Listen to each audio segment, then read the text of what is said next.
Интересно ми е какво е мнението ви за електрическите мотори и то този китайския, тъй като понеже вече имам електричка, мислям да си взема електрически мотор, да се читкам с него из града.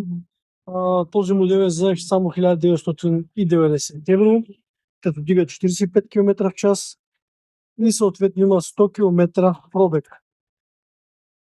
Изглежда доста добре. Така или иначе се убедих, че китайските коли и мотори са на много високо ниво и е доста добър вариант за градско шофиране. Какво е вашето мнение за електрическите мотори?